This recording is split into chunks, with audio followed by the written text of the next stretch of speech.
దశరథ మహారాజు పుత్రుల కోసం చేసిన యాగం పేరు? తెలియదు తెలియదు పుత్ర కామేష్టి యాగం. దశరథుడి రాజ్యం పేరు? ఆ, తెలియదు అది. అయోధ్యన. అయోధ్య. శ్రీరాములు వారి తండ్రి? తండ్రి. తెలియదు. దశరథుడు.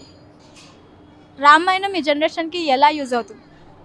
పబ్లిక్లో అన్నిటికన్నా గొప్పది ఏంటంటే రామాయణం గురించి తెలవాలంటే ప్రతి ఒక్కరు స్కూళ్ళల్లో కూడా కానీ రామాయణం గురించి తెలవాలి చిన్నపిల్లలకు. ఇప్పుడు నాకే తెలుస్తుంది, ఇన్ని క్వశ్చన్లు అడుగుతారు. రామాయణాన్ని మనం అందరికీ ప్రచారం చేయాలి. భగవద్గీత అయినా సరే, రామాయణం అయినా సరే, ఇతర మతాలకు అతీతంగా మనం కూడా ఉండాలి.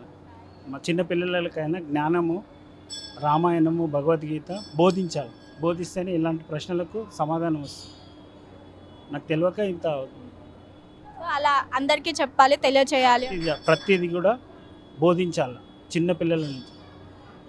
ఎన్నో అలవాట్లకు, చెడు అలవాట్లకు కాకుండా ఇలా ఈ టెంపుల్లో ఫుల్ పబ్లిక్ రావాలంటే కొందరు చెడు అలవాట్లకు పోకుండా ఇక్కడ వస్తారు. అదన్నమాట. జై శ్రీరామ్. జై శ్రీరామ్. Thank you.